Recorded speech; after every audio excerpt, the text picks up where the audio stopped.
ये जो शायरी लिख के भेजो इसमें किसी काम की नहीं है, दम नहीं है शायरी में। आवाज नहीं आ रही? आज भाई आवाज बढ़ाइए।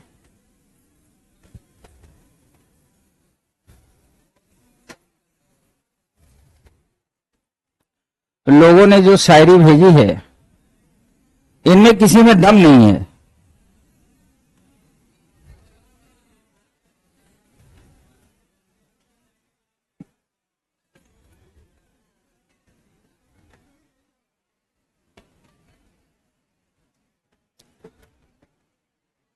फिर भी कहो तो सुना दूं।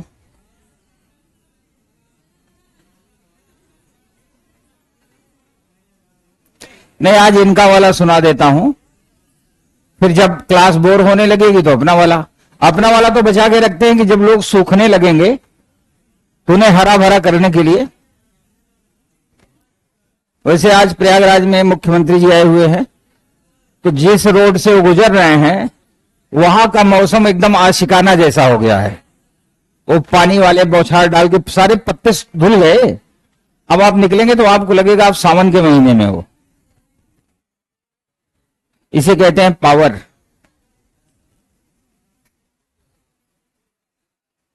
और पावर के सपने सबको देखने चाहिए।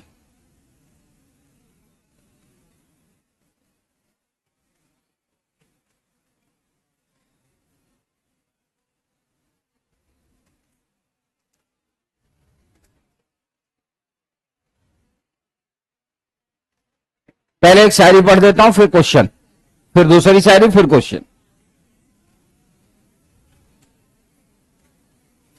ये वाली पढ़ता हूं।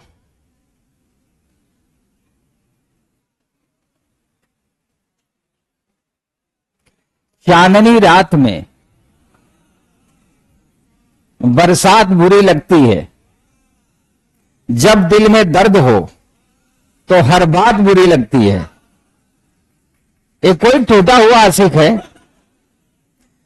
उसके बाद खतरनाक है अगली लाइन, तुम हमसे न मिलो तो कोई बात नहीं, लेकिन गैरों से तुम्हारी मुलाकात बुरी लगती है।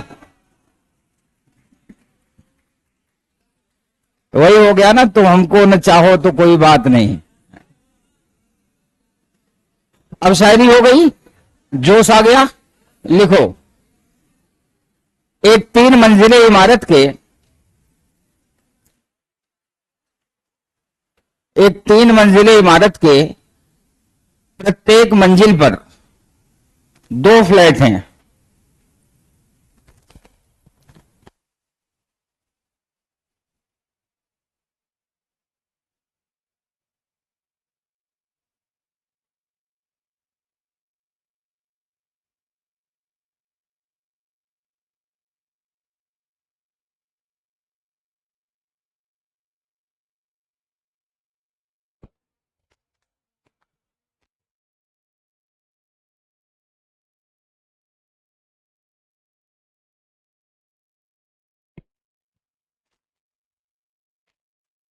एक 3 मंजिले इमारत के प्रत्येक मंजिल पर 2 फ्लैट हैं। इनमें रहने वाले व्यक्तियों के नाम ABCDEF है।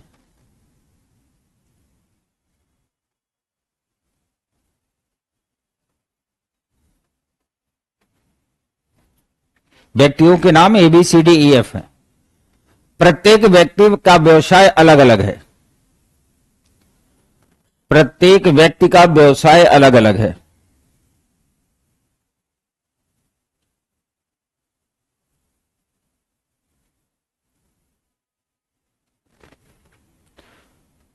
डॉक्टर तथा इंजीनियर समान मंजिल पर रहते हैं।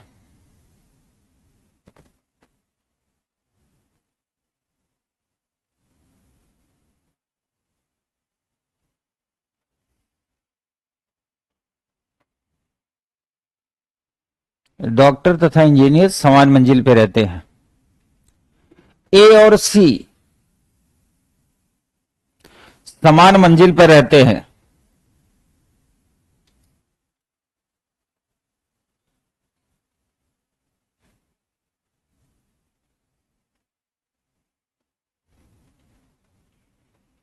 ए और सी समान मंजिल पर रहते हैं। डी के ठीक ऊपर, डी फॉर देहरादून, डी के ठीक ऊपर बिजनेसमैन रहता है, डी के ठीक ऊपर बिजनेसमैन रहता है।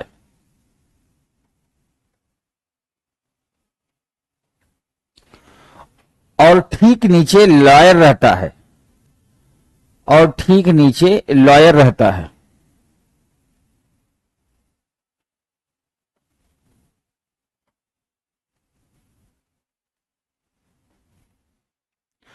एफ सबसे ऊपर बाएं रहता है, बाएं मतलब लेफ्ट, एफ सबसे ऊपर बाएं रहता है।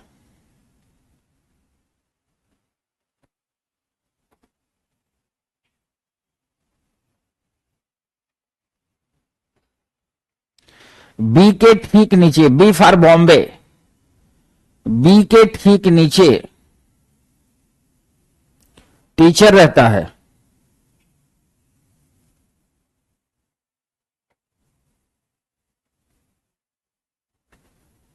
बी इंजीनियर नहीं है,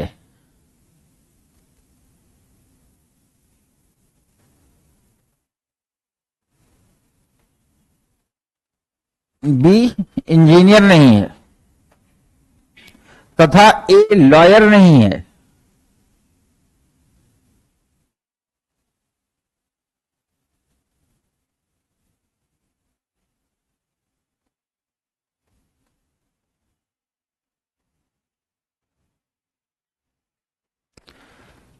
कलाकार तथा ई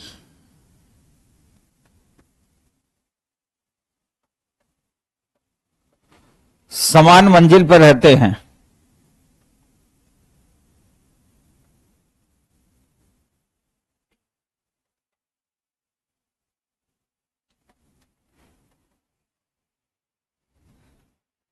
प्रश्न नंबर 1, कलाकार कौन है?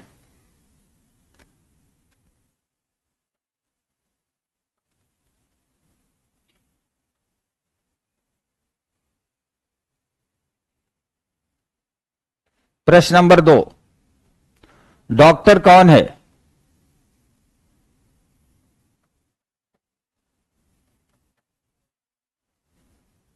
प्रश्न नंबर 3, अध्यापक कौन है?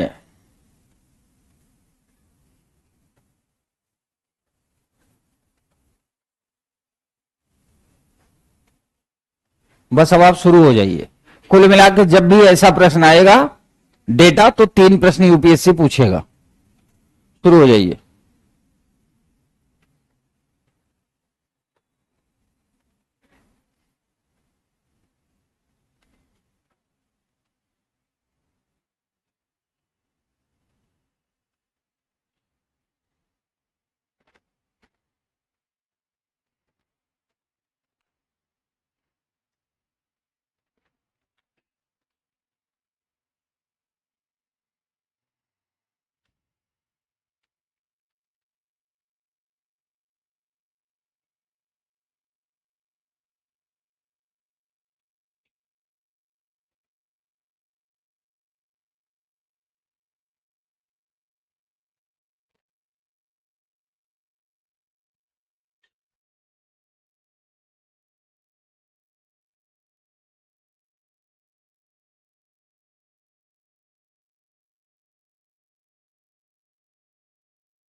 आ गया।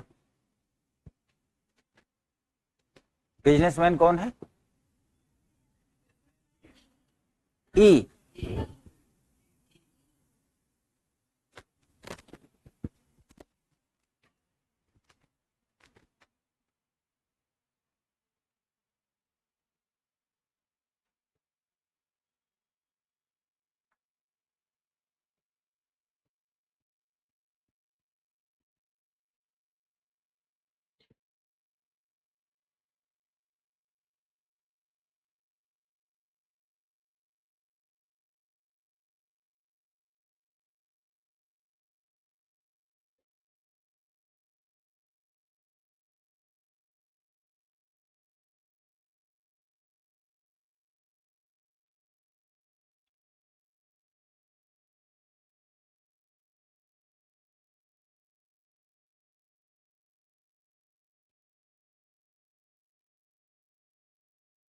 कलाकार कौन है?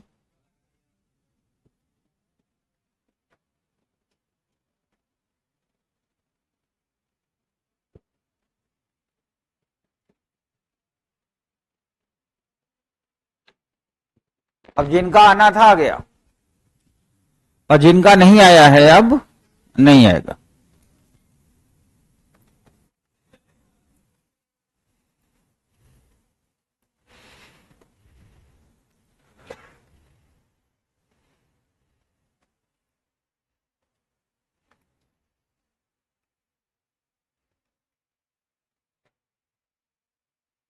सबसे ऊपर बाएं कौन रहता है? एफ। डी के ठीक ऊपर, ऐसा ही है ना, डी के ठीक ऊपर बिजनेसमैन और ठीक नीचे लॉयर रहता है।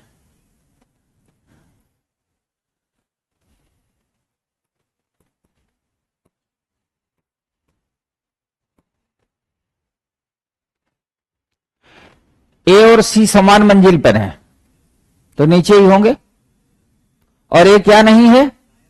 लॉयर नहीं है, तो सी लॉयर होगा, है ना।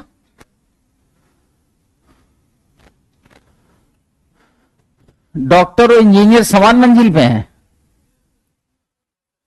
औ- और क्या है? बी डॉक्टर नहीं है, बी इंजीनियर नहीं है,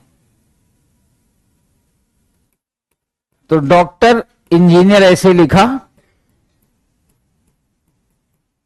और बी इंजीनियर नहीं है तो बी क्या होगा? और डी क्या हो जाएगा?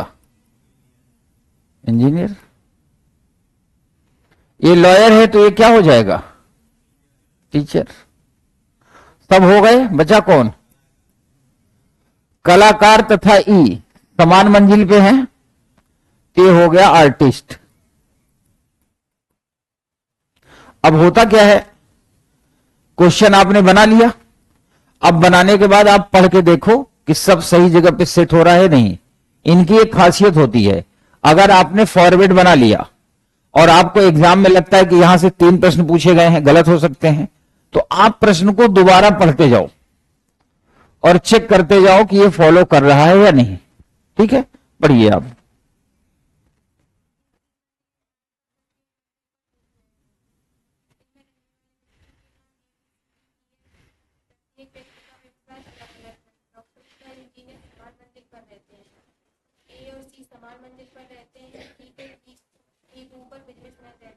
बी के, बी या डी? डी। डी के ठीक ऊपर बिजनेसमैन और डी के ठीक के नीचे लॉयर रहता है। हाँ, ठीक है, बस हो गया।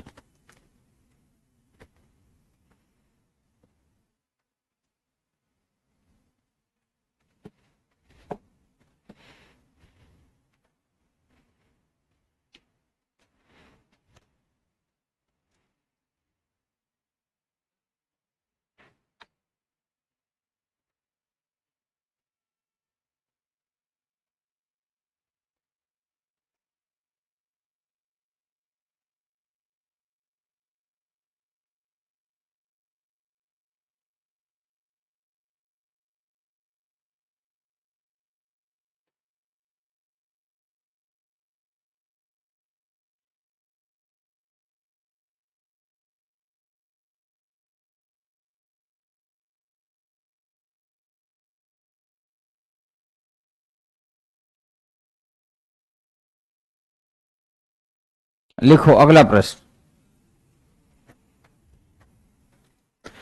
तीन दोस्त रवि, गोपाल और पंकज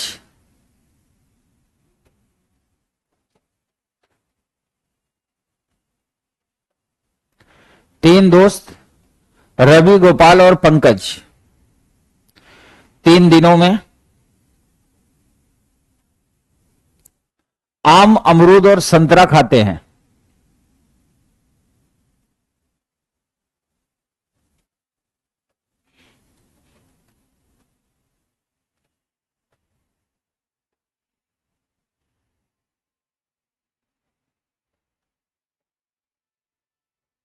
आम, अमरूद और संतरा खाते हैं।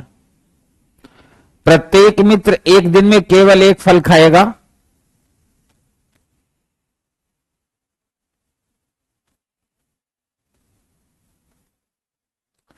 प्रत्येक मित्र एक दिन में केवल एक फल खाएगा।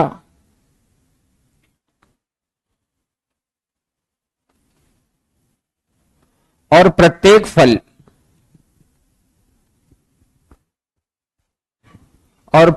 फल एक मित्र द्वारा केवल एक बार खाया जाएगा।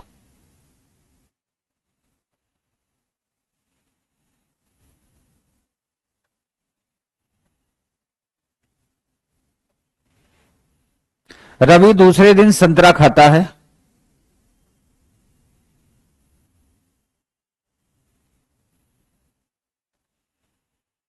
तथा पंकज रवि दूसरे दिन संतरा खाता है तथा पंकज तीसरे दिन आम खाता है, मैंगो आम खाता है।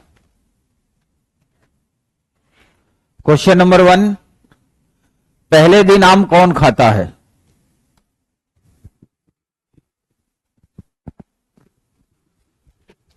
पहले दिन आम कौन खाता है? प्रश्न नंबर 2, पहले दिन अमरूद कौन खाता है?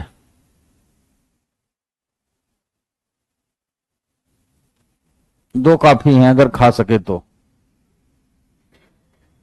ट्राई करो।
अच्छा, तुम्हारे में खा नहीं रहा अभी, ठीक है।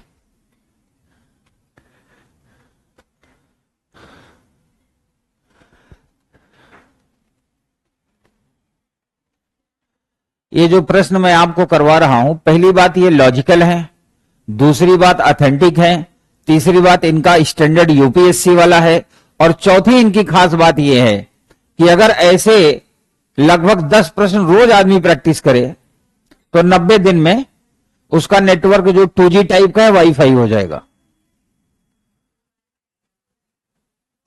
इधर कौन लड़कियां बात कर रही हैं? ये आगे वाली बात करती है ना? क्या बात कर रही हो? नेटवर्क तुम्हें ठीक नहीं करना?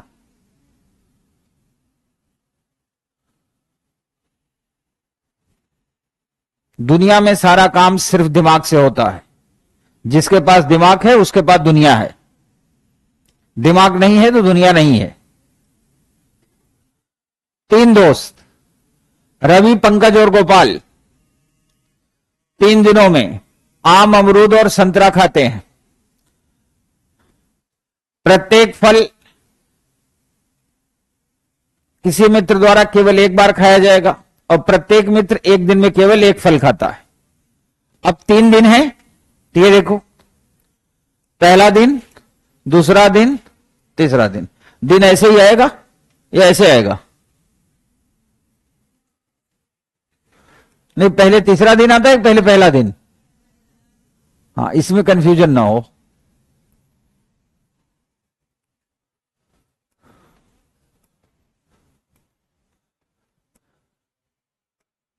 रवि, गोपाल और पंकज,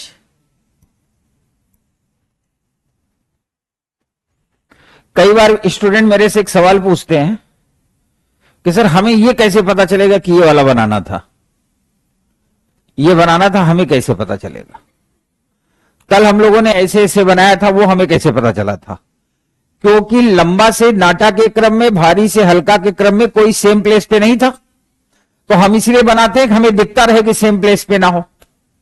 सवाल है कि ये हमने क्यों बनाया? जैसे एक टर्म सुना होगा आपने जनरल स्टडी में, कई बार बड़े बड़े विद्वान बोल देते हैं कि सिनॉप्सिस बनाओ, सुना है? पर बनता नहीं है। सिनॉप्सिस का मतलब यह होता है जो आप जनरेट करें। जो मैं जनरेट करूंगा वो मेरा है, जो आप जनरेट करेंगे वो आपका है। सिनॉप्सिस का मतलब होता है कि मिनिमम में मैक्सिमम बातों को एक्सप्लेन करना। वो कभी किसी की नकल नहीं हो सकती, वो आपके दिमाग की उपज होनी चाहिए। और यदि आप ऐसा कर रहे हैं तो आप बेहतर कर रहे हैं, और यदि आप नकल कर रहे हैं तो फिर आप बाबा की श्रेणी में बनने से कोई रोक नहीं सकता। हमेशा अपनी चीजें सोचिए। सवाल एक, हमने ऐसा क्यों किया? पहला दिन, दूसरा दिन, तीसरा दिन, दिन तो सीक्वेंस में ही आएंगे। और कल ये नेक काम हम पहले भी कर चुके हैं कि 5 दोस्त 5 दिनों में 5 विषय पढ़ाते हैं, ऐसे पढ़ाए थे। अब सवाल है कि ब्लॉक हमने क्यों बनाया? क्योंकि पहले दिन भी रवि, गोपाल, पंकज होंगे, दूसरे दिन भी होंगे और तीसरे दिन भी होंगे, तीनों फल खाएंगे। कोई भी फल एक ही बार उनके द्वारा खाया जा सकता है, दोबारा खा नहीं सकता। तो अगर हम इस तरह का ब्लॉक बना लेंगे तो हमें दिखता रहेगा कौन डबल रिपीट करने जा रहा है। नहीं, कई लोगों की आदत होती है ना, देखा होगा कभी शादी विवाह फंक्शन में जब मिठाई आती है खाने के लिए तो एक बार इस हाथ से लेके खा लेंगे, फिर ये वाला पीछे करके ये वाला बढ़ा लेते हैं। तो इसमें क्या होगा? साफ साफ दिखेगा। अगर सबको एक लाइन से बैठा दिया जाए और फिर दिया जाए तो फिर कोई डबल रिपीट कर पाएगा? नहीं करेगा। तो हमारे कहने का मतलब कि किसी भी चीज का जो फॉर्मेट बनेगा वो आपके दिमाग की उपज होनी चाहिए, किसी और के दिमाग की नहीं। फिलहाल मैंने आपको समझा दिया कि मैंने ऐसा क्यों किया। अब इसमें कंफर्म डेटा है।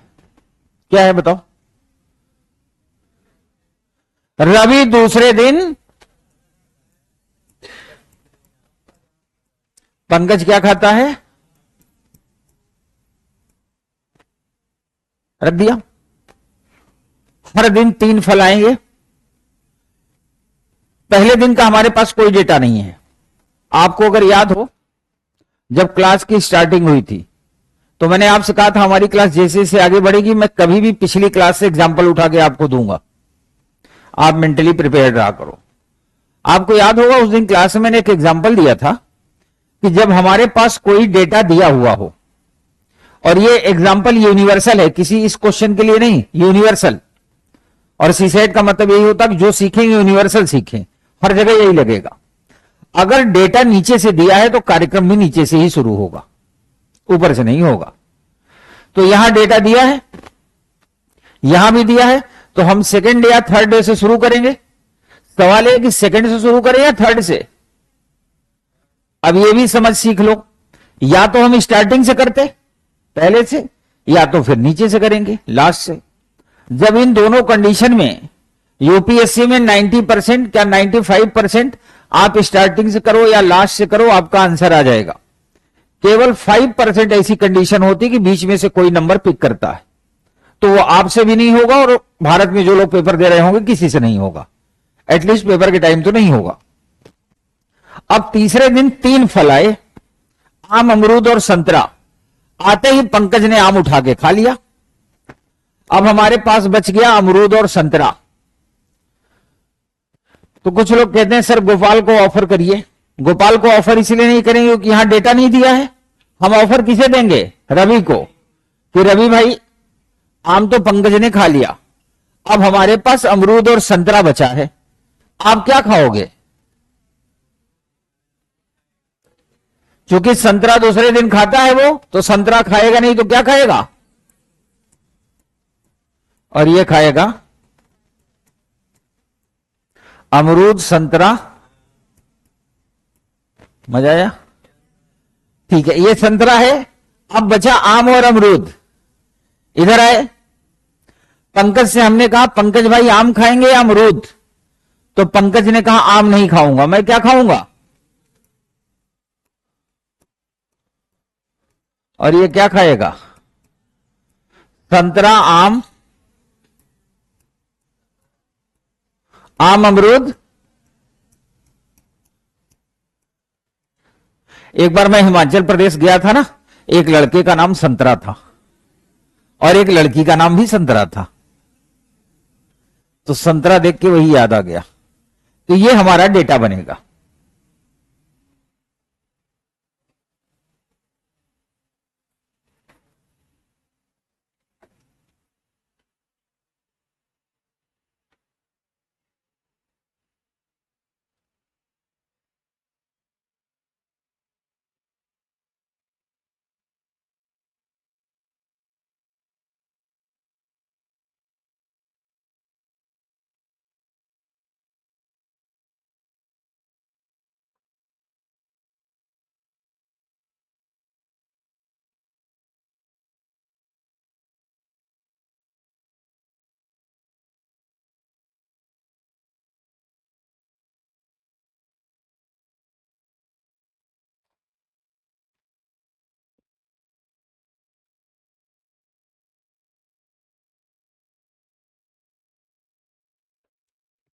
अच्छा, इतने आराम से मैं बताता हूं और इतने ढंग से कि क्वेश्चन कम हो पर समझ ज्यादा आए।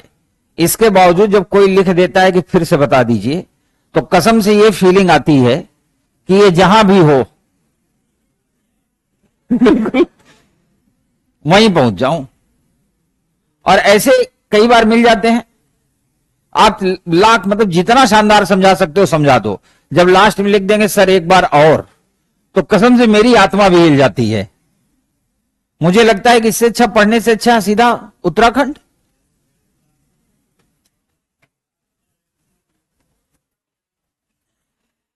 ये मेरे द्वारा बताए गए कॉन्सेप्ट आपको वर्षों वर्षों तक याद रहेंगे, महीने तो छोड़ो आप। अब आप समझ गए किस तरह से हम कॉन्सेप्ट को चलाएंगे। हम लोगों ने रैंकिंग में डिस्कस किया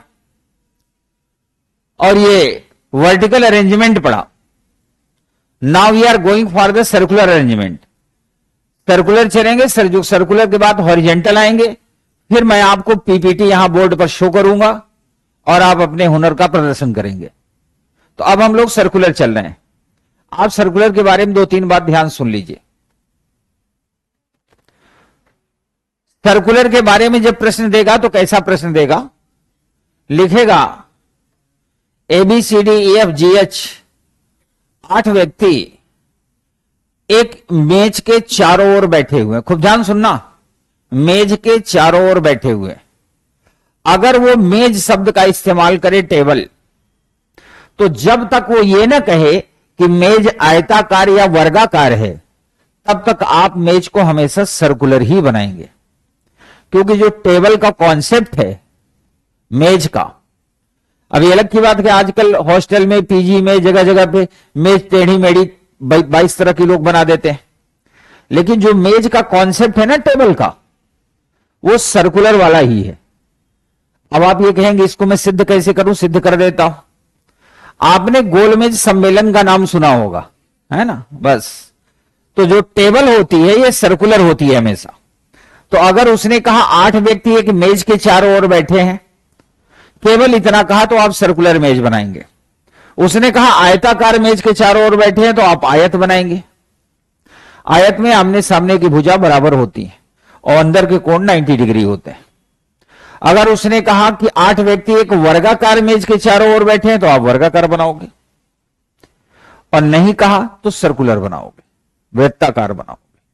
दूसरी बात, कई बार कहेगा 8 व्यक्ति ABCDEFGH एक वृत्ताकार मेज के चारों ओर बैठे हैं, फिर तो मेज वृत्ताकार ही होगी। इसके अलावा अगर उसने पेपर में मेंशन कर दिया कि all are facing the centre, यानी सभी का मुंह केंद्र की ओर है, तो सभी का मुंह केंद्र की ओर होगा। और अगर यह मेंशन नहीं है तो भी सबका मुंह किधर होगा? केंद्र की ओर होगा। अब अगर कुछ लोगों को मुंह बाहर करना होगा, नाराज होना होगा, तो लिखेगा 8 व्यक्ति में 4 नाराज हैं और 4 खुश हैं। 4 का मुंह केंद्र की ओर है और 4 का बाहर की ओर। पहले तो आप मेंटली ये प्रिपेयर्ड हो गए। यहां भी डेटा 3 तरीके से होगा, positive data, negative data, positive और कंफर्म डेटा। जैसे उदाहरण के तौर पर उसने कहा ABCDEF GH 8 व्यक्ति एक टेबल के चारों ओर बैठे हुए हैं, सभी का मुख केंद्र की ओर है। A और C के बीच में 4 व्यक्ति बैठे हुए हैं, तो ये डेटा पॉजिटिव तो है लेकिन कंफर्म नहीं है। फिर उसने कहा B के दाहिने तीसरे स्थान पे F बैठा है जो कि D के ठीक दाहिने है, एकदम कंफर्म डेटा है। दाहिने बाएं बैठा हो, सेट कर लो। फिर उसने कहा E न तो B और न ही D का पड़ोसी है, तो क्या हो गया? नेगेटिव डेटा हो गया। तो हमेशा हम पॉजिटिव और कंफर्म डेटा यूज करेंगे, फिर उसी से रिलेटेड नेगेटिव डेटा यूज करेंगे। जब वो खत्म हो जाएगा तो जो अन्य डेटा रिलेटेड डेटा दिया होगा उसे यूज करेंगे। कई बार ऐसा होगा कि रिलेटेड डेटा ही नहीं होगा, तो हम उस डेटा का इस्तेमाल करते हैं जो लार्ज होगा, बड़ा होगा। जैसे उसने कहा A और C के बीच में 4 व्यक्ति बैठे, तो A और C के बीच में 4 व्यक्ति बैठने का मतलब आपका जुगाड़ 6 का हो गया, क्योंकि A और C 2 A हो गए, 4 बीच में बैठेंगे तो 6 का जुगाड़ हो गया। इसके लिए मेंटली प्रिपेयर्ड रहे, ठीक है। तो नाउ क्वेश्चन नंबर 1 लिखो।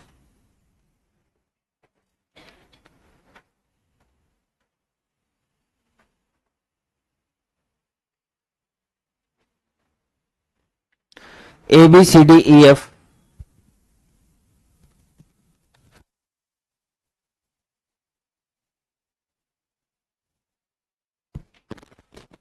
ABCDEF 6 व्यक्ति एक वृत्ताकार मेज के चारों ओर बैठे हुए हैं।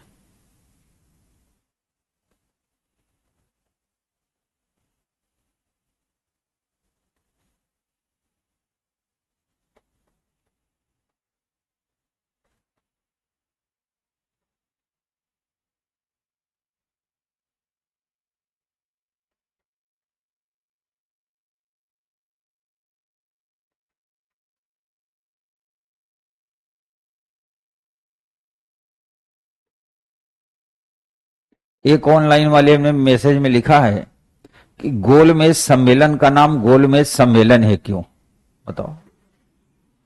गोलमेज सम्मेलन का नाम इसलिए गोलमेज सम्मेलन था क्योंकि उसमें बाबू भी था और सोना भी। अरे मेज गोल थी, उसके सराउंडिंग राउंड टेबल पे लोग बैठे हुए थे। राउंड टेबल पे क्यों बैठते हैं? कि आमना सामना रहे, है ना। मतलब हर व्यक्ति एक दूसरे, अच्छा किसी को ये फीलिंग ना आए कि हम पीछे बैठे हैं। गोलमेज सम्मेलन क्यों कराया जाता है? जब भी कभी देखिए गोलमेज होगी तो किसी को ये फील नहीं आएगा हम पीछे हैं आगे, नहीं ऐसे सीधा मेज होगी, एक नेता यहां बैठ जाएगा, 4 कार्यकर्ता यहां बैठ जाएंगे, तो उनको फीलिंग आएगी हम वर्कर्स हैं। और अगर मेज ऐसे गोलाकार हो और सब लोग कॉफी टेबल पे बैठे हुए एक दूसरे की आंखों में आंखें डाल के देख रहे हो, देखेंगे ही तो किसी को यह फील नहीं आएगा ना कि हम छोटे हैं या बड़े हैं। देखो दुनिया में बड़े बड़े खतरनाक लोग हैं। एक वृत्ताकार मेज के चारों ओर बैठे हैं, सभी का मुख केंद्र की ओर है।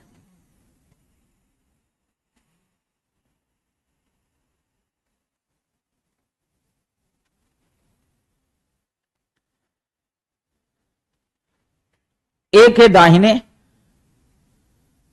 एक है दाहिने, दाहिने मतलब राइट,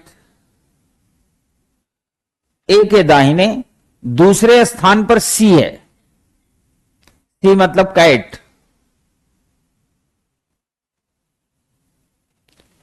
जो बी के ठीक बाएं है, बी मतलब बॉम्बे, बाएं मतलब लेफ्ट, जो कि बी के ठीक बाएं है, बाएं मतलब लेफ्ट, बी यानी बॉम्बे, बॉम्बे के ठीक बाएं है, लेफ्ट। ई, ई ना तो बी और ना ही सी का पड़ोसी है। ई ना तो बी यानी बॉम्बे, सी यानी कैट, ई ना तो बी का और ना ही सी का पड़ोसी है।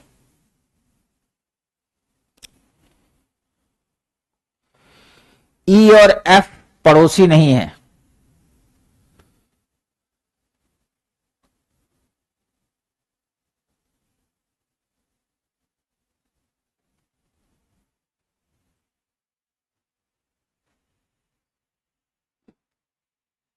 क्वेश्चन नंबर 1, ई का पड़ोसी कौन है? लिख तो लो, ये किसी एग्जाम में थोड़ी आएगा। ई का पड़ोसी कौन है? क्वेश्चन नंबर 2, ए के लेफ्ट, लेफ्ट यानी बाएं, ए के लेफ्ट चौथे स्थान पर कौन है? ए के बाएं चौथे स्थान पर कौन है? लेफ्ट।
छह व्यक्ति हैं, एक वृत्ताकार मेज के चारों ओर बैठे हैं, सभी का मुख केंद्र की ओर है। तो सबसे पहले एक वृत्त बनाया, 6 कुर्सियां लगा दी, सबका मुंह अंदर की ओर कर दिया। तीर का मतलब सबका मुंह अंदर की ओर है, तीर बाहर लग जाएगा तो मुंह बाहर की ओर हो जाएगा। अब उसने कहा ए के, ए बोला है ना, अरे डेटा बोलो यार। ए के दाहिने दूसरे स्थान पे सी है, जो कि बी के ठीक बाएं है। अब आप कह रहा है ए के दाहिने दूसरे स्थान पे सी है। खुद ध्यान से देखो, कई कई स्टूडेंट ऐसे होते हैं, ऐसे मेज बनाएंगे,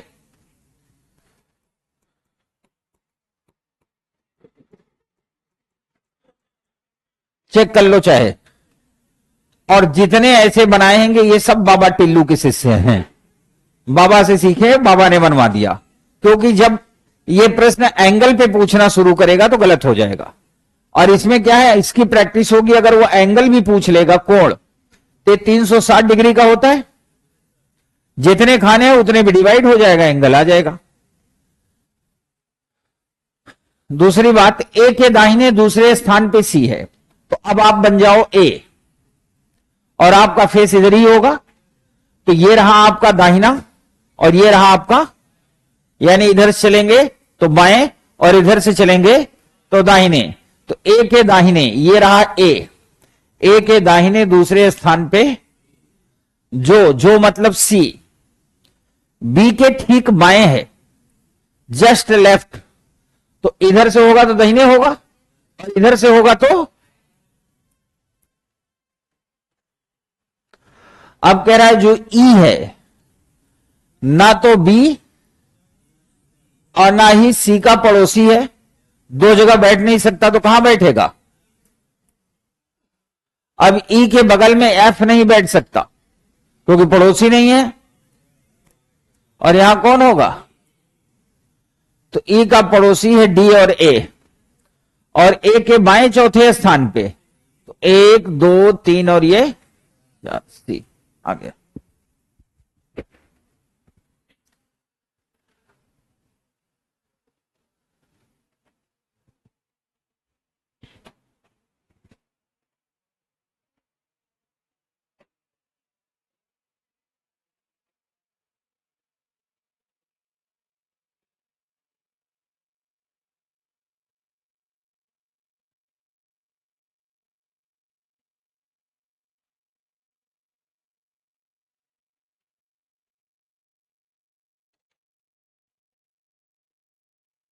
इसमें किसी को डाउट हो तो पूछ लो आप।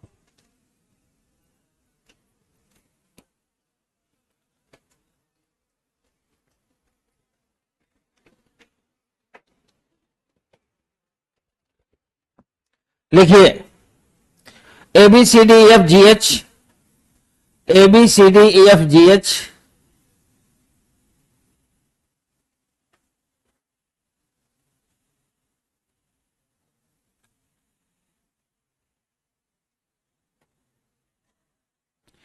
ए B C D E F G H, 8 व्यक्ति एक वृत्ताकार मेज के चारों ओर बैठे हैं। A B C D E F G H, 8 व्यक्ति एक वृत्ताकार मेज के चारों ओर बैठे हुए।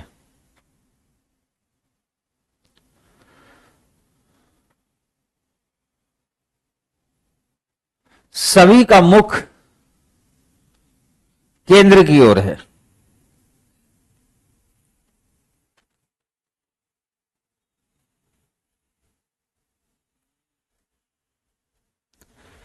ए के दाहिने, दाहिने मतलब राइट, ए के दाहिने तीसरे स्थान पे एच है।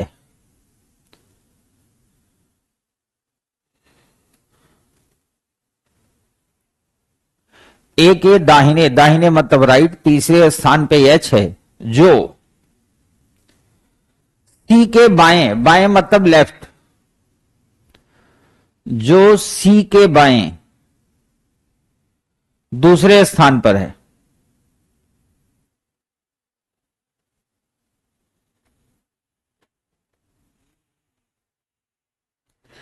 जी ना तो ए और ना ही सी का पड़ोसी है।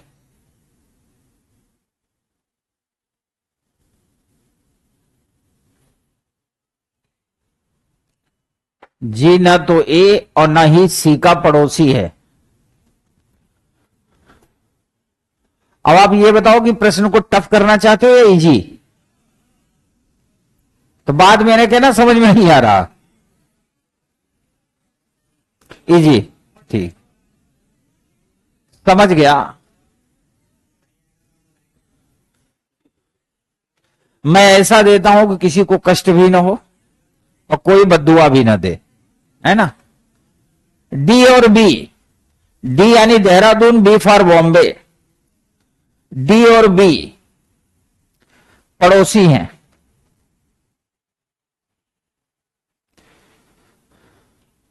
तथा डी के बाएं, बाएं मतलब लेफ्ट, डी के बाएं दूसरे स्थान पर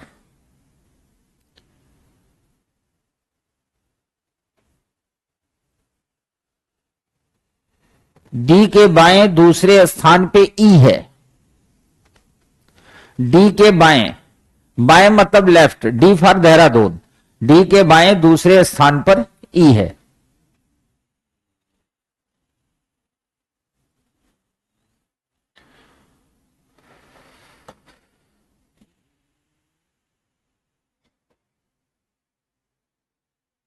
प्रश्न नंबर 1, जी का पड़ोसी कौन है?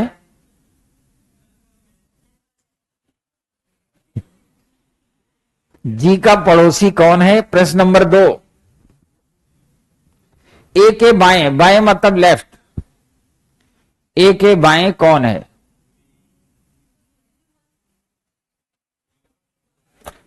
आप चिंता ना करो, अभी ये प्रश्न आसान चल रहे हैं, अभी जैसे टफ होगा नेटवर्क आना बंद हो जाएगा, फिर आपका भी काम होगा, सबका कार्य होगा। अब मुझे अगर इस प्रश्न को टफ करना होता तो मैं केवल एक लाइन इसमें नहीं यूज करता, प्रश्न टफ हो जाता। जो मैंने लास्ट में बोला है डी के बाएं दूसरे स्थान पे ई है, अगर ये लाइन मैं ना बोलता तो फिर इस प्रश्न को करने में कल वही कलवा वाली स्थिति आती। कल प्रश्न फंसे थे ना, वही सेम कंडीशन होती।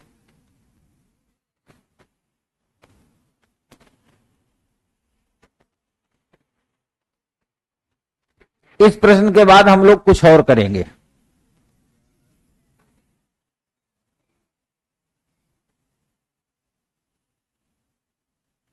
इस प्रश्न के बाद गाना गाना है।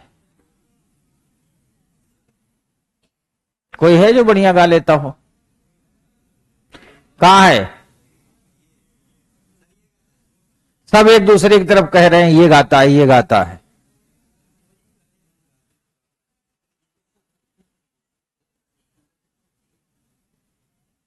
मैं तो यूं ही मजे ले रहा हूं कि अगर गाने को मौका दे दूंगा तो लोग अपनी बात कह लेंगे ना। इधर देखिए, 8 व्यक्ति हैं, एक वृत्ताकार मेज के चारों ओर बैठे हुए हैं।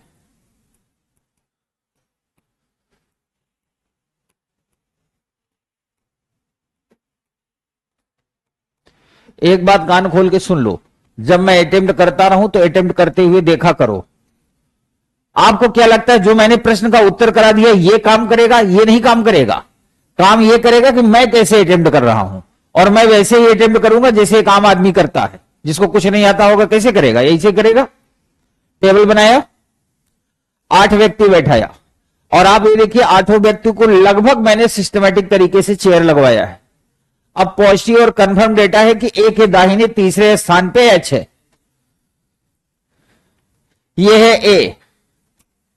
अगर आप में से किसी को लेफ्ट राइट में दिक्कत हो रही तो हाथ उठाइए प्लीज। हो रही है? जो आप हाथ उठाई हैं ये लेफ्ट है कि राइट? लेफ्ट है। इधर वाला राइट है। ये आप हो, ये जो ए है आप हो।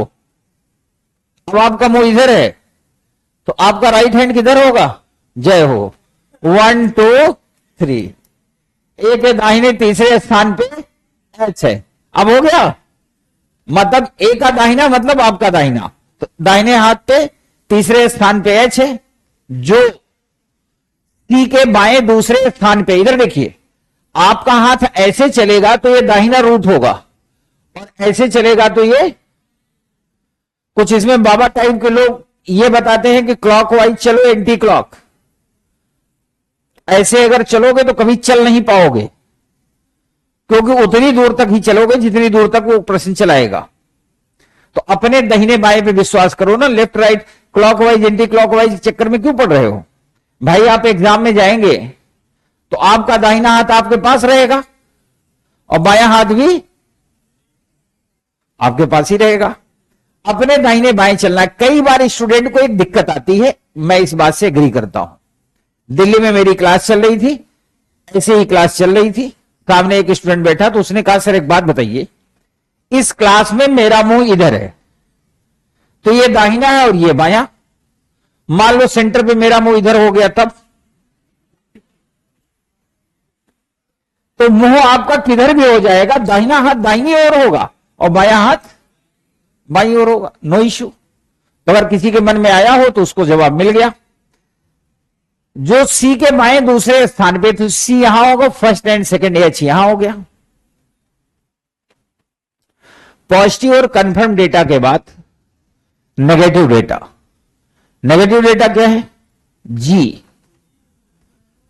ना तो ए और ना ही इतने जगह बैठ नहीं सकता, संसार में एक ही जगह है बैठ गया। अब उसने कहा D and B both are neighbour, यानी डी और बी क्या है, पड़ोसी हैं। अगर आपको किसी का पड़ोसी बनना है तो कैसे बन सकते हो? जब बगल बगल जगह खाली होगी। यहां बैठ के तो पड़ोसी बन नहीं सकते, यही जगह है, तो आप यहां लिखेंगे डी ऑब्लिक बी और बी ऑब्लिक डी। याद है? ठीक है।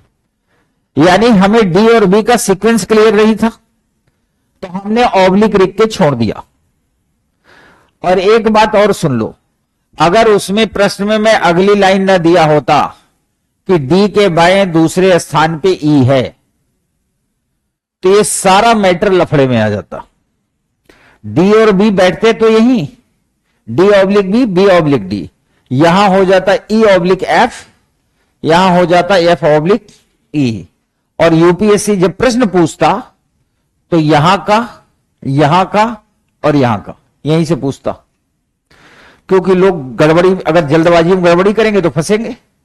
अब उसने कहा डी के बाएं, बायां मतलब लेफ्ट, दूसरे स्थान पे ई है। अगर हम डी को यहां मान लें, यहां, तो पहला और दूसरे स्थान पे सी बैठा हुआ है, जगह खाली नहीं। अगर हम डी को यहां मान लें तो पहला और दूसरा स्थान जगह खाली है, यहां कौन हो गया, और यहां अब हो गया डी। यहां कौन हो गया, हो गया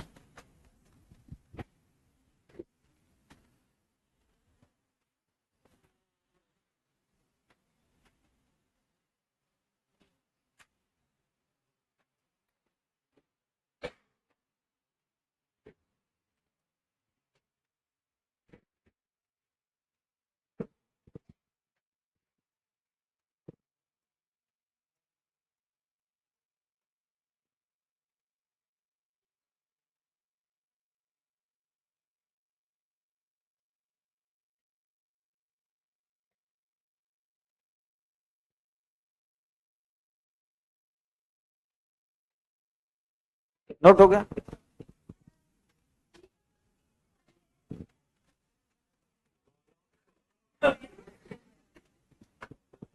आप इसको ऐसे समझिए कि जो बीच में बच्ची बैठी है, दिख रही है कि नहीं, दिख रही है, इसके पड़ोसी आप भी हैं और आप भी, ठीक है। लेकिन अब आप चूंकि हॉरिजेंटल बैठी हो, पंक्ति में बैठी हो, तो आपकी इस तरफ तो ये पड़ोसी है, पर इधर जगह खाली है ना, तो कोई नहीं है। कहने का मतलब चूंकि ये सर्कुलर है ना, अगर ऐसा होता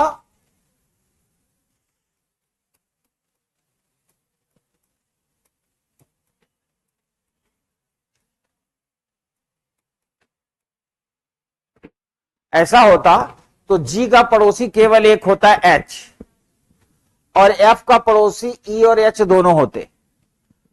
बी का पड़ोसी ए और सी होता, पर ए का पड़ोसी केवल बी होता, इधर मैदान खाली था। लेकिन चूंकि सर्कल है तो जी का पड़ोसी एच भी होगा, और ठीक है। और दिक्कत अभी लगता है समझी नहीं, समझ गई? पड़ोसी का मतलब जो पड़ोस में हो, जहां आपका घर होगा वहां भी तो लोग पड़ोस में रहते ही होंगे कि नहीं रहते? रहते हैं। हाँ गुरुजी, दोनों आंसर होगा, जी के पड़ोसी में दोनों आएंगे ना। ये देखिए, मतलब मेरे स्टूडेंट हो कि बड़ी बेइज्जती करा रहे हो। जी का पड़ोसी पूछेगा तो एच और एफ, बी का पड़ोसी पूछेगा तो ए और डी। सर्कुलर में जब भी पड़ोसी पूछेगा हमेशा आंसर दो होंगे। क्लियर? बड़ा दर्द है।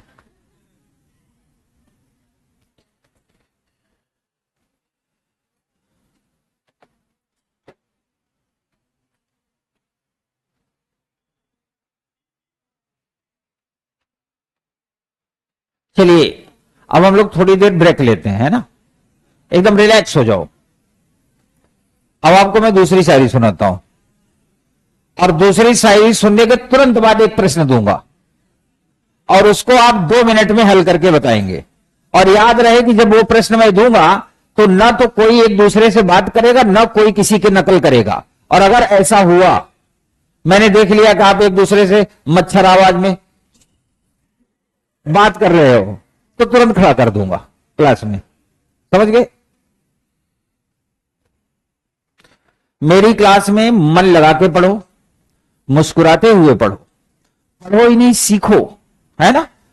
डिसिप्लिन हमेशा मेंटेन रखो, क्योंकि डिसिप्लिन नहीं मेंटेन रखोगे तो फिर मैं टीचर के अलावा भी बहुत कुछ हूं।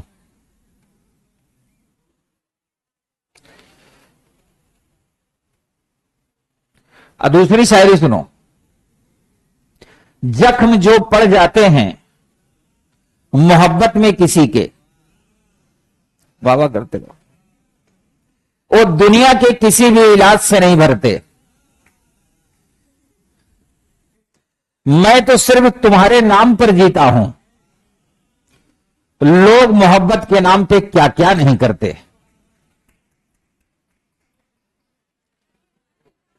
लगता है पहुंचा नहीं सही जगह से।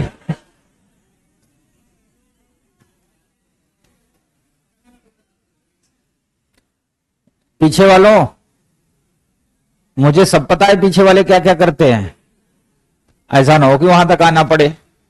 कोई बात नहीं, मुस्कुराने की वजह सिर्फ इतनी होती। आप ये बात जानते हैं कि जो कुकर होता है ना, उसमें कोई भी आप भोजन रखेंगे और गैस पे रखेंगे तो जल्दी इसलिए पक जाता है क्योंकि उसमें प्रेशर होता है। और उस प्रेशर की क्या खासियत होती है कि प्रेशर उस पूरे फूड को जो है पका देता है। लेकिन, और ये बात ह्यूमन साइकोलॉजी में भी लागू, कल मैंने बोला था ह्यूमन साइकोलॉजी, मानव मनोविज्ञान। दरअसल प्रेशर जब होगा तो किसी भी बात का परिणाम आएगा। आप जैसे इतने स्टूडेंट हो, आप में से मैक्सिमम लोग ऐसे होंगे जिनको ये 10 दिन पहले जो पढ़ा है वो आज याद नहीं। कई लोग तो ऐसे होंगे जब अगर उनसे पूछो कि महीने भर में क्या पढ़ा तो याद नहीं, क्योंकि आप विदाउट प्रेशर चल रहे हैं। और आप यकीन मानिए, 5 दिन अगर मैं आपको अपने सुपरविजन में रख लूं तो 5 दिन में आपको वो याद करा दूंगा जो आप जिंदगी में नहीं सोचे होंगे। प्रेशर प्रेशर प्रेशर क्या होता है? सामने वाले को कंपेल्ड करता है, मजबूर करता है परफॉर्मेंस करने के लिए। मैं आपको बताऊं, मैं 12th क्लास में पढ़ता था, साइंस का स्टूडेंट था। तो केमिस्ट्री में आपको याद है बहुत से इक्वेशन, समीकरण याद करने पड़ते हैं, अलग अलग गैस के, ऑर्गेनिक और इनऑर्गेनिक। जो साइंस वाले होंगे इस दर्द को समझते होंगे, है ना। तो हम लोग एक जगह कोचिंग पढ़ने जाते थे, एक सर के यहां, और सर भी कोचिंग पढ़ाते थे और मैडम भी पढ़ाती थी।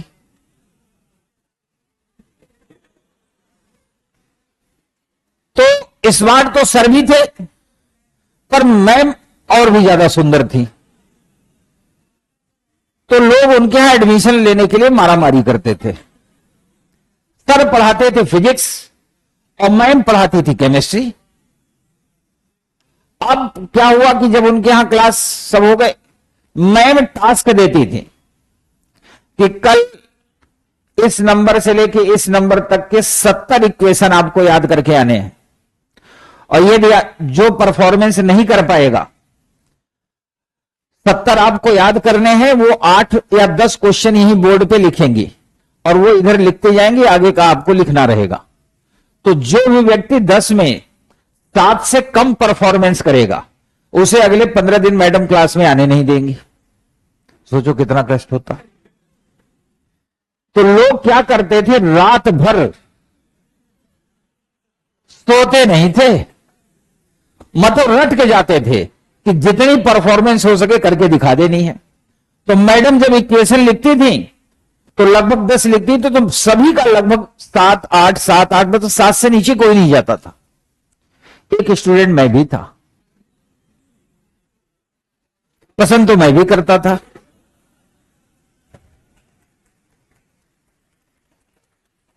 भाई पसंद करने में कुछ जाता नहीं है, मन में सोचते रहो।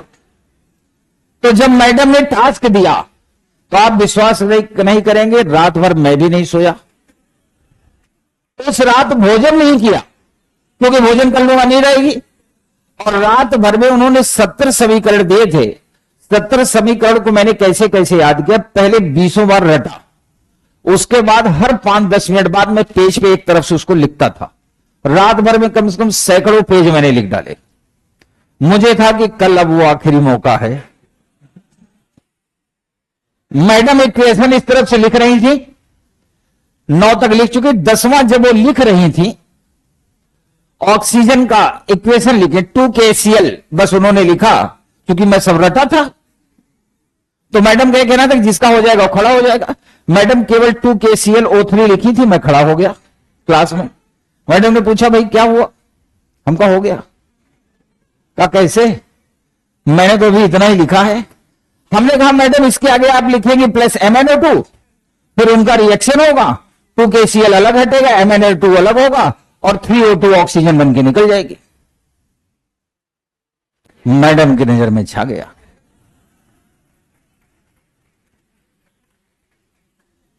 तो होता क्या है, प्रेशर, जब आप पे प्रेशर होगा आप परफॉर्मेंस करेंगे। ट्वेल्थ फेल मूवी आपने देखी ही होगी, प्रेशर में ही परफॉर्मेंस होती है। दूसरी बात, प्रेशर इतना भी ना हो कि कुकर फट जाए, क्योंकि कुकर प्रेशर में ही फटेगा। इसीलिए उसके ऊपर सीटी लगाई जाती है कि हर 10-15 मिनट बाद जब ये लगे कुकर फटने वाला है तो धीरे से वहां से गैस बाहर आ जाए, खाना भी पक जाए, कुकर भी ना फटे, बनाने वाला ना फटे और काम भी हो जाए। तो अब आपको मैंने इसीलिए ब्रेक दिया था क्योंकि लगातार क्वेश्चन पे क्वेश्चन में दे रहा था। अब जो मैं प्रश्न आपको देने जा रहा हूं, कोई नकल नहीं करेगा, कोई किसी से बात नहीं करेगा। लिखिए, एक व्यक्ति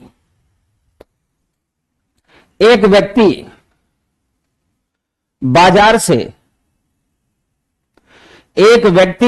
से, ऑनलाइन वाले भी लिखते रहो, बाद में न कहना कि छूट गया, लिखते रहो। एक व्यक्ति बाजार से 5 मोमबत्तियां खरीद के ले आया।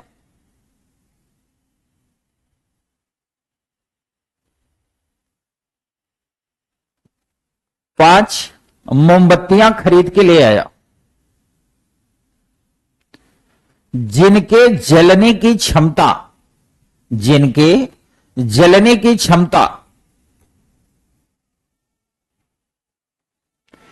क्रमशः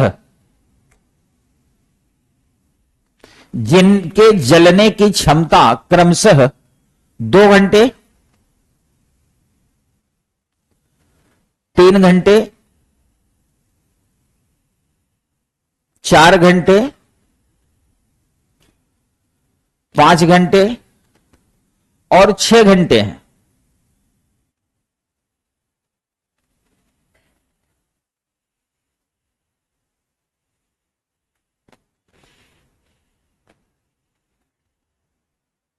लिख लिया? वह एक कमरे में सभी मोमबत्तियों को एक साथ जला देता है।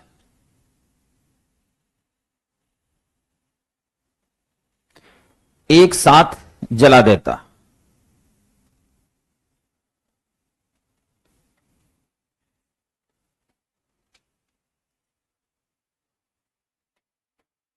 जला देते हैं और उन्हें तब तक जला के रखता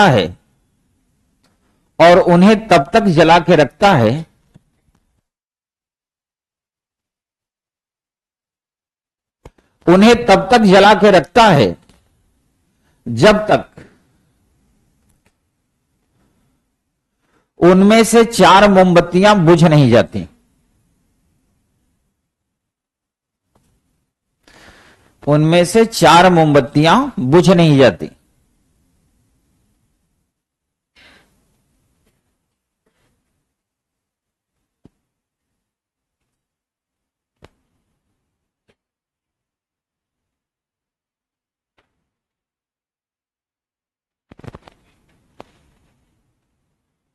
जब तक 4 मोमबत्तियां बुझ नहीं जाती। यदि मोमबत्ती के जलने का खर्च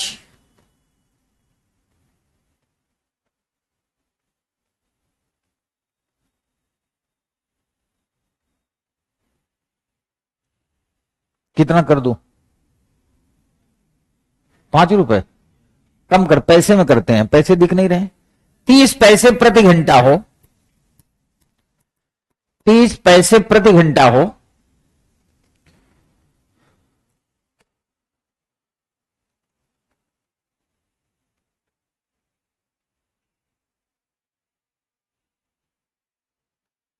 तो कुल कितना खर्च आएगा? किसका आया? कितना?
आ गया? ये प्रश्न मैं करवा दिया था क्या क्लास में? तभी एक बच्चे ने लिखा, सर ये प्रश्न आप करवा चुके हो। फिर मुझे लगा लोगों, चलो कोई बात नहीं, खुशी का मौका है फिर भी।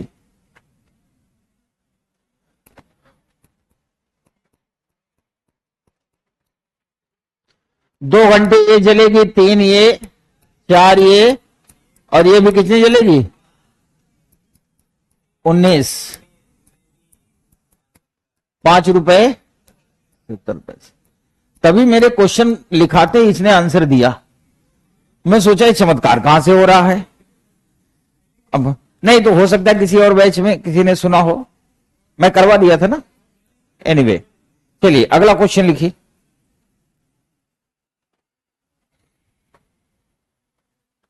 आठ दोस्त एक वृत्ताकार मेज के चारों ओर बैठे हुए हैं। 8 दोस्त एक वृत्ताकार मेज के चारों ओर बैठे हुए हैं।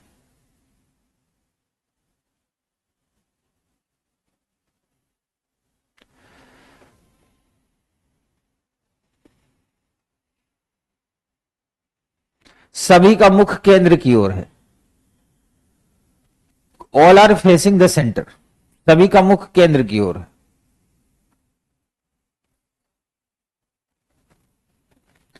इनमें 4 लड़के हैं और 4 लड़कियां।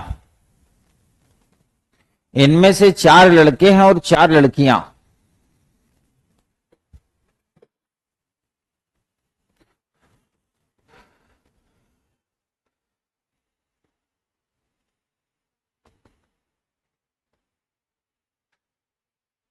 लड़कों के नाम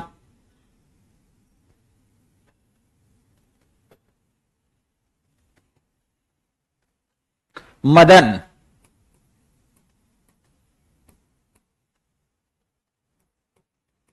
राका,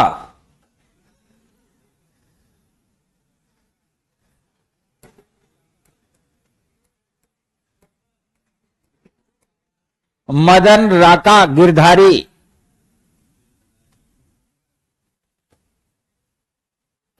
और साकाल है।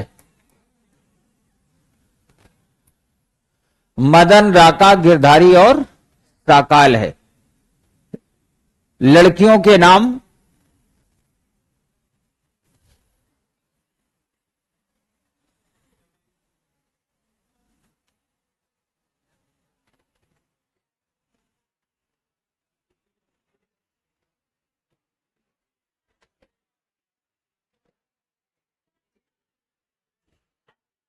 अच्छे नाम।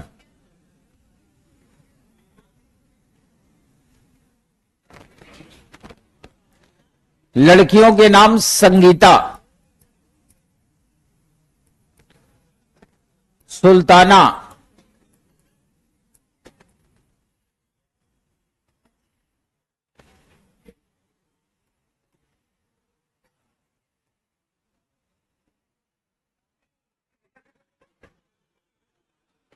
क्या कह रहा है रानी?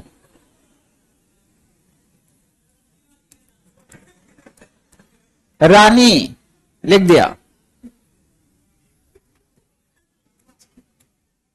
और गजाला। लड़कियों के नाम संगीता, सुल्ताना, रानी और गजाला।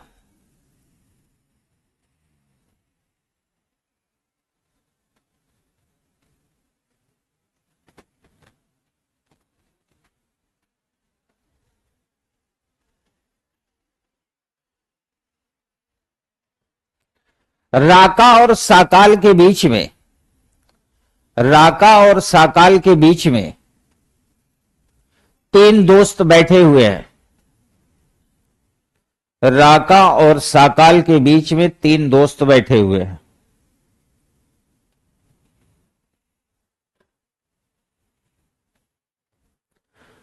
मदन के ठीक दाहिने, दाहिने मतलब राइट, सुल्ताना बैठी हुई है।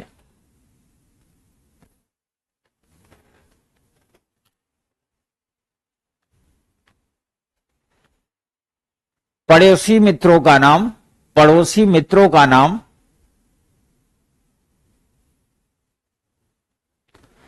अंग्रेजी वर्णमाला के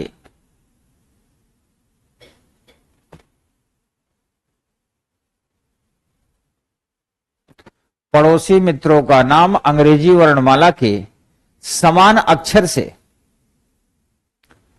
प्रारंभ नहीं होगा।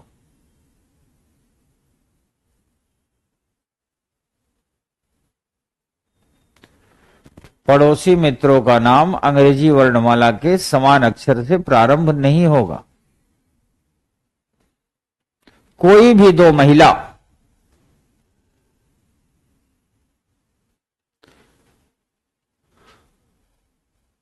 साथ साथ नहीं बैठी है, साथ साथ नहीं बैठी है।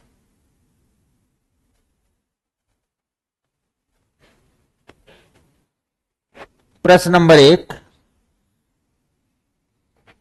रानी का पड़ोसी कौन है?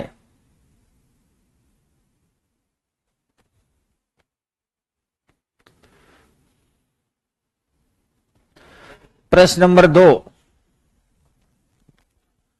गिरधारी के दाहिनी ओर, दाहिने मतलब राइट, गिरधारी के दाहिनी ओर यानी राइट तीसरे स्थान पे कौन है?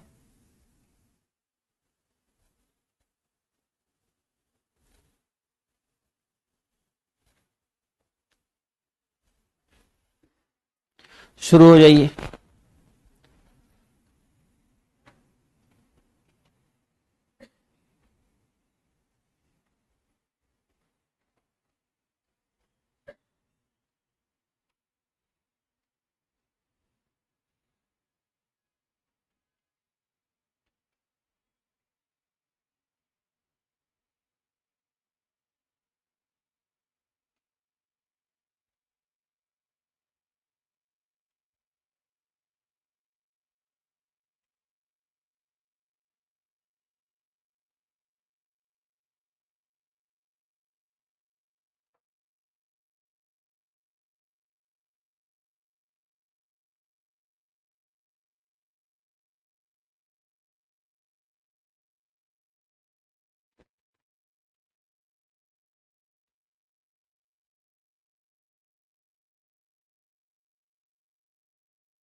आठ दोस्त हैं।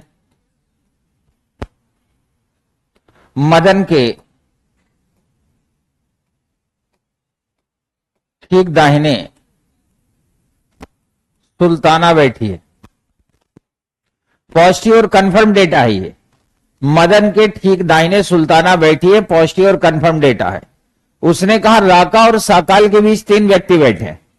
राका और साकाल दोनों मेल है। और याद रखना यूपीएससी के प्रश्नों की यही खासियत होगी कि नाम के आधार पे हम मेल और फीमेल डिसाइड नहीं करेंगे, क्योंकि उसने डिसाइड कर रखा इसलिए हमने भी डिसाइड कर दिया। अब इसके बाद हमारे पास 3 डेटा और है। पहला कि साकाल और राका के बीच में 3 व्यक्ति हैं। दूसरा डेटा है कि पड़ोसी मित्रों का नाम समान अल्फाबेट से नहीं होगा।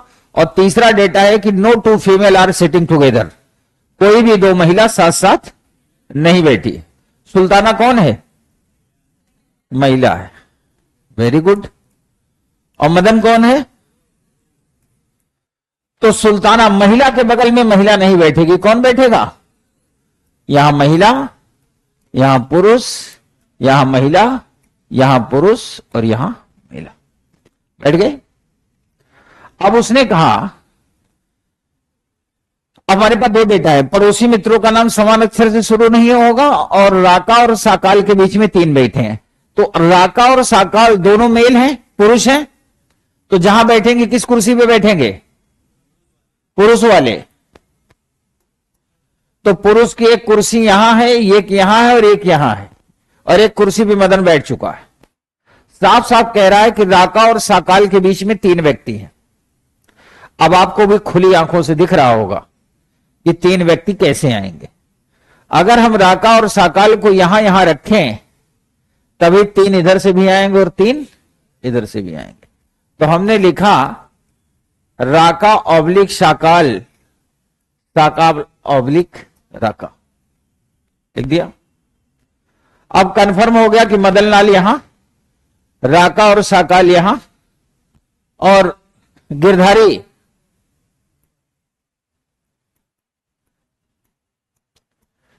ऊपर बैठेंगे। इसके बाद हमारे पास एक डेटा बचा कि पड़ोसी मित्रों का नाम समान अक्षर से प्रारंभ नहीं होगा। तो सुल्ताना के बगल में साकाल नहीं बैठेगा। तो कौन बैठेगा?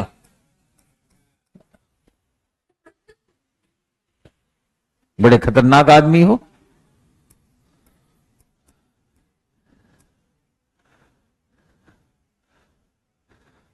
रानी राका के बगल में नहीं बैठेगी। क्यों? पीछे वाले कुछ और बोले होंगे। रानी यहां बैठेंगी और संगीता कहां बैठेंगी?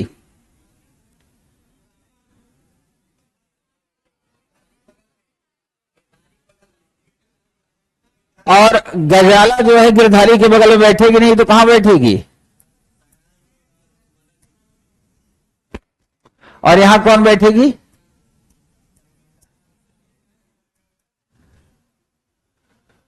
पूरा ट्राई कर करके नाम बोल रहा है। ठीक है, ये सारे के सारे बैठ गए।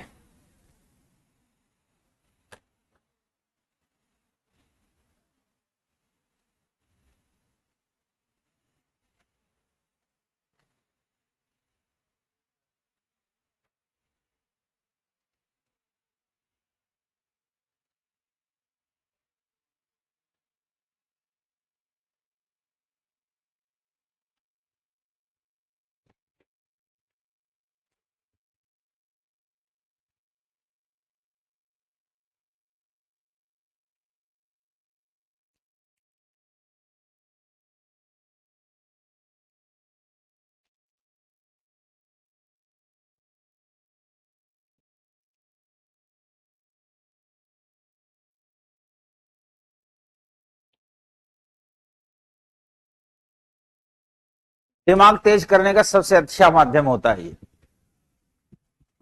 कोई भी व्यक्ति जिसकी कैपेसिटी, लेकिन एक दिन में नहीं होगा, कम से कम 90 दिन से 120 दिन लगेगा। उसमें अपनी आदत में सुधार करना होगा, और आदत में सुधार करने का मतलब सोना, उठना, खाना, बैठना।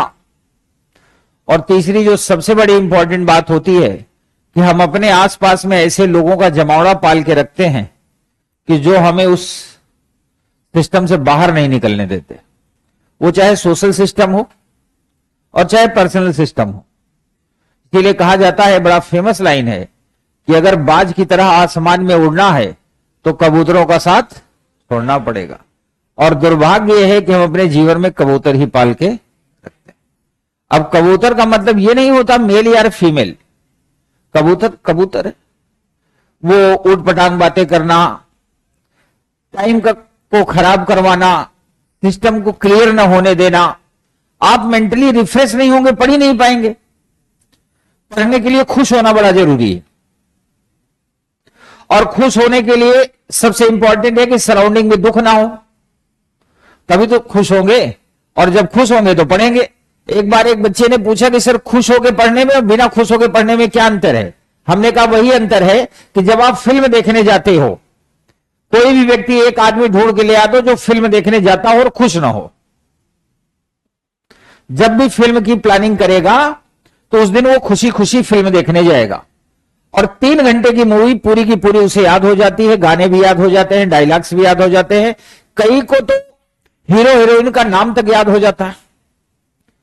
लेकिन जस्ट इसका उल्टा है, जब हम क्लास में पढ़ने जाते हैं तो जब घर से निकलते हैं तो ऐसा लगता है जैसे किसी ने पीट के बाहर निकाला हो, और क्लास में आते आते ऐसे लगता है जैसे किसी शोक सभा में आ गए हो। कभी भी शादी करनी हो, लड़का हो या लड़की, फोटो मंगवानी हो लड़की या लड़के की, तो स्टूडियो वाली मत मानना, या तो आधार कार्ड की और या तो क्लासरूम की। मेरा यकीन मानो सन्यास का भाव तुरंत उत्पन्न हो जाएगा, आपको लगेगा शादी विवाह में कुछ रखा नहीं है। क्लास में जो स्टूडेंट पढ़ते हैं ना, उनके चेहरे पे ऐसे लगता है जैसे मतलब किसी ने 10 दिन से इनको भूखा रखा हो, हैप्पीनेस होती नहीं। आप खुश नहीं होंगे, कैसी चीजें याद होंगी? आखिर फिल्म कैसे याद होती है? ऐसी याद होती है। कई बच्चे ऐसे होते हैं, जब माता पिता कहते हैं पढ़ो पढ़ो पढ़ो, तो अपने आप को पागल घोषित कर लेते हैं। सच बात है ये, ऐसा नहीं है। आप में से बहुत से ऐसे स्टूडेंट होंगे जिनके माता पिता ने बड़ा फोर्स किया होगा पढ़ो पढ़ो, और वो पढ़ना नहीं चाहता। जब पढ़ना नहीं चाहता तो उसको बैठा दोगे, वो बैठा रहेगा, पढ़ेगा नहीं। हरियाणा हिसार में एक व्यक्ति का बच्चा मेंटली डिस्टर्ब हो गया। एक ही बेटा था, वो बहुत बड़े किसान थे, फार्मर। हरियाणा में एक जगह है हिसार, तो 2016-17 में वहां एक बहुत बड़ा प्रोग्राम हुआ था, एजुकेशनल सेमिनार हुआ था मेंटल एबिलिटी पे। तो वहां मेरा भी प्रोग्राम हुआ, तो लगभग 10,000 से ज्यादा की भीड़ थी, और लोग मदर फादर बच्चे सहित आए थे, पूरी भरा हुआ था। लगभग 45 मिनट का सेशन चला। जब लास्ट होने लगा तो जैसे मैं बोलता हूं, मैंने कहा अगर इसके बाद भी किसी को कोई डाउट है तो ऑफिस में आधे घंटे बैठ जाऊंगा कि मिल सकता है। तो जब मैं ऑफिस पहुंचा तो 150-200 लोग चारों तरफ से पहुंच गए, घेर लिए। एक एक करके अपनी बातें बताते रहे, मैं लोगों की समस्याओं का समाधान करता रहा। एक किनारे देखा एक बुजुर्ग आदमी और उनका बेटा बड़ा स्मार्ट सा, 22-23 साल का, हरियाणा का आदमी वैसे होता भी थोड़ा सा पहलवान टाइप का है, किनारे बैठे हुए थे। मैंने उनसे पूछा बताइए आप, तो बोले मैं सर सबसे अंत में अकेले में मिलूंगा। तो मैंने सोचा मारपीट ना करे, हरियाणा का आदमी है। तो उन्होंने, हमने कहा ठीक है बैठे रहिए, सब चले गए। तो जो बुजुर्ग थे वो हाथ जोड़ के खड़े हुए कि सर मेरे बेटे की याददाश्त चली गई। बड़ा दुखद था। बोले एक ही बेटा है। तो हमने कहा आपको कैसे पता चला याददाश्त चली गई? बोले 5-6 महीने से क्या होता है, इसको टमाटर लेने भेजो तो नींबू लेके आता है, बैगन लेने भेजो तो आलू लेके आता है, चीनी लेने भेजो तो नमक लेके आता है, कहता है भूल जाता है। अभी 1-1.5 महीने पहले इसके मामा आए थे, शाम के समय वो बेल बजा रहे थे, इसने खिड़की खोल के पूछा कौन हो तुम, जबकि ननिहाल में ही पला है, मामा के गोद में ही। और सर सबसे बड़ा ताजुब तब हो गया जब परसों रात मैं आया और इसने गेट खोला और पूछा कौन हो तुम। तो मैंने अपना नाम भी बताया। तो इसने कहा ये आदमी कौन है? तो सर इसकी याददाश्त चली गई, एक ही बेटा है, आपके पास बड़ी उम्मीद से आया। अब आप देखिए ह्यूमन साइकोलॉजी क्या होती है। मैं काफी देर से उस बच्चे को वॉच कर रहा था, वो ऐसे सर झुकाए 45 डिग्री पे ऐसे बैठा हुआ था, जीन्स पैंट, टाइट बाजू वाली टी शर्ट, यहां तक बाल बड़े बड़े स्टाइल से एकदम ऐसे बैठा था। लगभग 1.5 घंटे से वो सर उठाता ही नहीं था, मूवमेंट नहीं करता था। तो मैंने कहा आप इसके पिता हैं? हमने कहा हां सर पिता ही हूं। हमने कहा कंफर्म? बोले हां सर कंफर्म, तभी तो लेके आया हूं। हमने कहा आप इसके साथ बहुत अन्याय कर रहे हैं, अपने बेटे के साथ। और उसके पिता के ऊपर में फायर हो गया, गुस्सा हो गया क्या आप अपने बेटे को आत्महत्या करने के लिए मजबूर कर रहे हैं, इसको फांसी दे रहे हैं? आप क्या चाहते हैं? कहे सर मैं तो यही चाहता हूं ये बीकॉम कर ले और कहीं बैंक में नौकरी कर ले। हम कहा क्यों चाहते हैं ऐसा? प्रतिभा किसी नौकरी की मोहताज नहीं होती। कितना टैलेंटेड बच्चा है आपका और आप इसका शोषण कर रहे हैं। मैं जो कहूंगा करेंगे। उसने वादा किया मैं प्रॉमिस करता हूं सर जो आप कहेंगे वही होगा। हमने कहा तो ये लड़का जो आपका पैदा हुआ इस सितारा बनने के लिए पैदा हुआ, स्टार। तब जो 45 डिग्री से ऐसे था, हल्का सा, मुझे लगा थोड़ी सी जान आ गई। फिर हमने कहा आप इसके साथ गलत कर रहे हैं। हर व्यक्ति की प्रतिभा अलग होती है।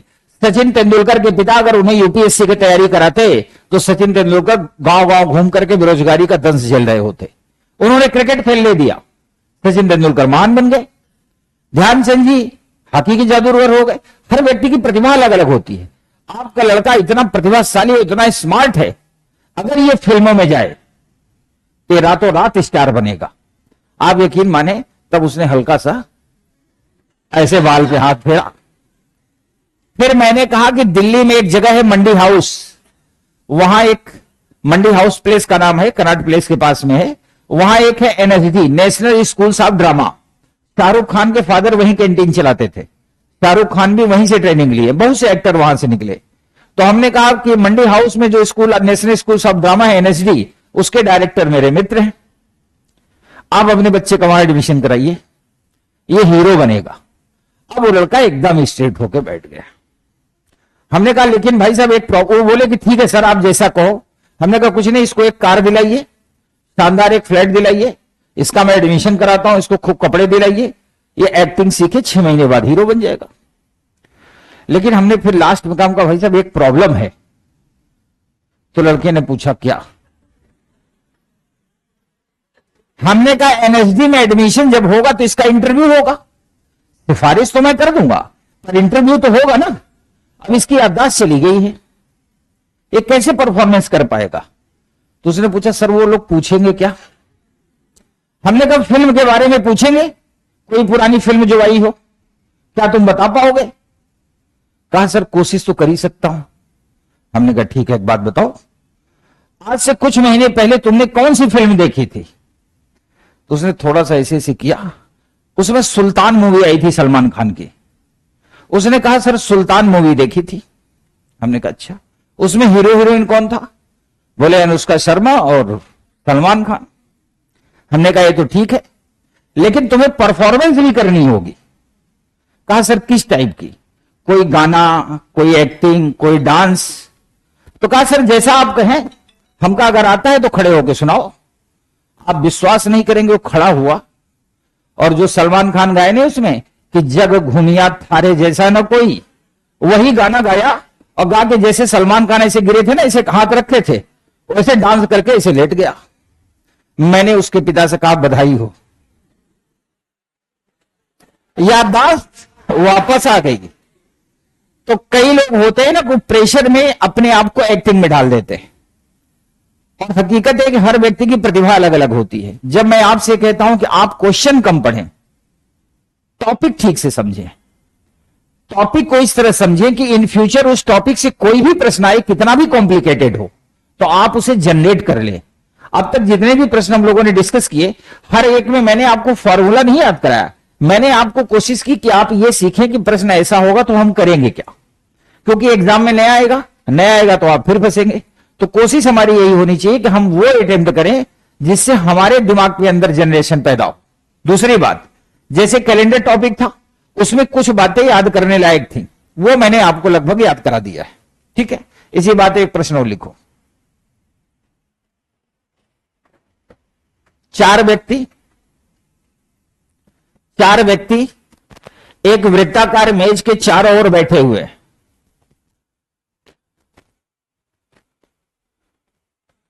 इन सभी के व्यवसाय अलग अलग हैं।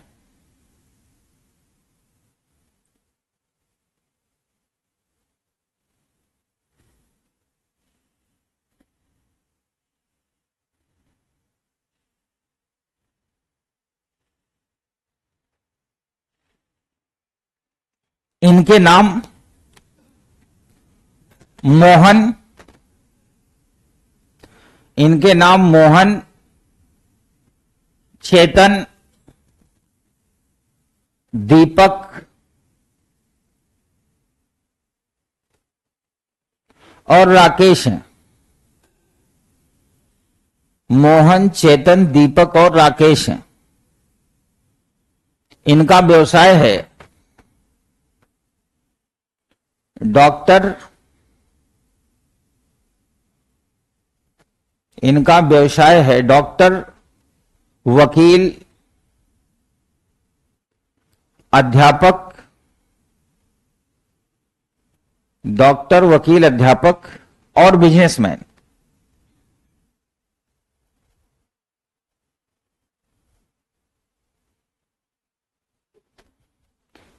एक लाइन और लिखिए, जरूरी नहीं इसी क्रम में।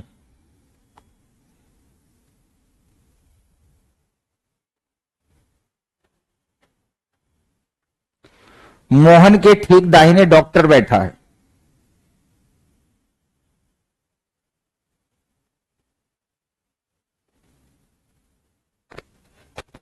मोहन के ठीक दाहिने डॉक्टर बैठा है।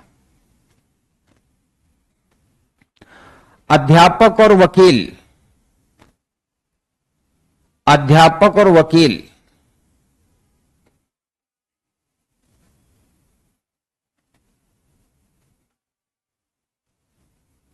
पड़ोसी नहीं है।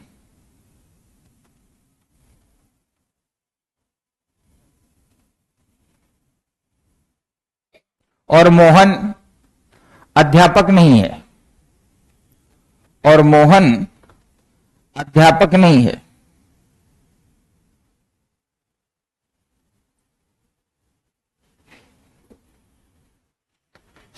दीपक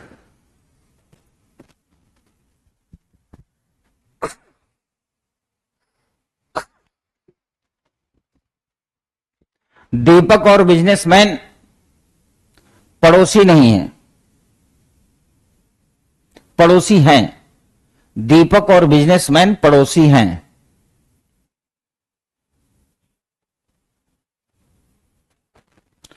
अध्यापक के ठीक लेफ्ट, लेफ्ट मतलब बाएं, अध्यापक के ठीक बाएं चेतन है।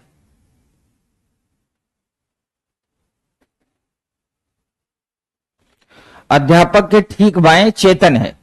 प्रश्न नंबर 1, अध्यापक कौन है?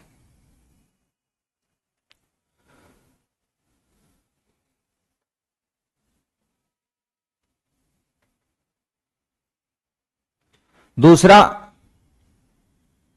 डॉक्टर कौन है?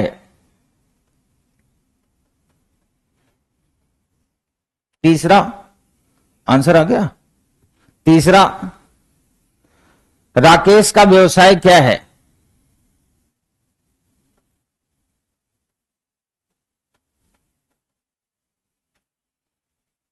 ठीक है, जल्दी से लगाइए। इतना हंसाने के बाद ये उम्मीद करता हूं कि अब आप इसका आंसर कर लेंगे।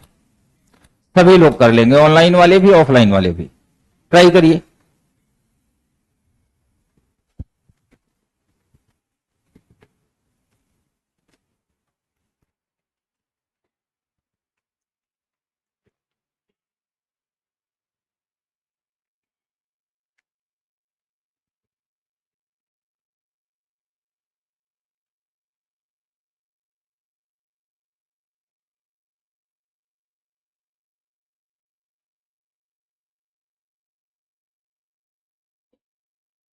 एक बार और चेक करिए।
यही समझदारी करनी है ना।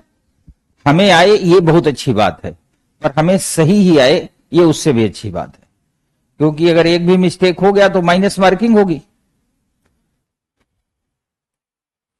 दरअसल इस प्रश्न को भी हम उसी सिस्टम से कर सकते हैं जिस सिस्टम से अभी तक हम लोग फॉलो कर रहे थे।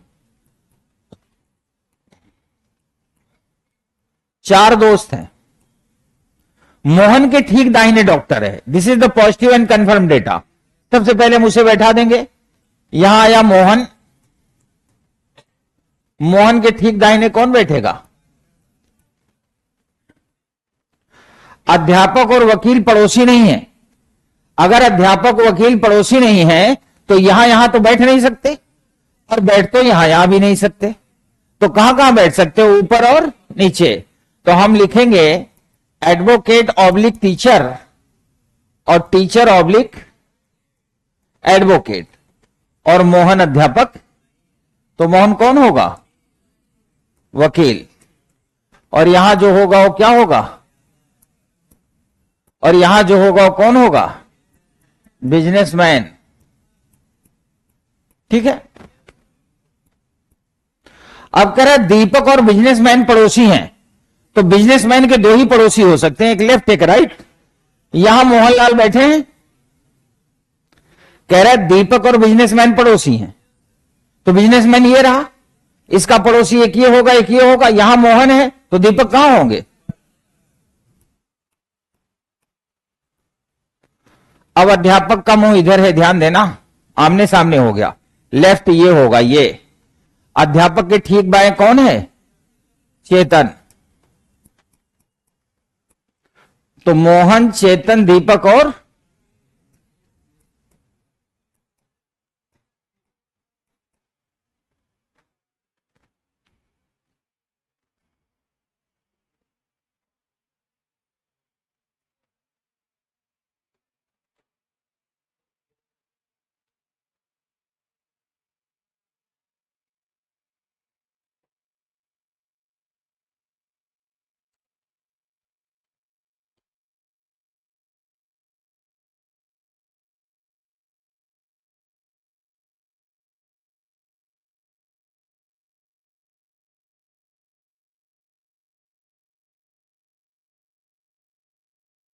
आज सैटरडे है, आज की क्लास यहीं तक। अब हम लोग मंडे को मिलेंगे, ठीक है। चूंकि आज सर्कुलर भी हो गया, ठीक है, तो कल चूंकि वर्टिकल हुआ था तो मैं वर्टिकल का क्वेश्चन इसलिए डाला कि वर्टिकल सर्कुलर दोनों मिक्स हो जाए फिर डालूं। तो आज मैं सर्कुलर के भी डाल दूंगा, और कम से कम जब तक मेरी क्लास चल रही है आप अपना विकास करते रहें, ठीक है।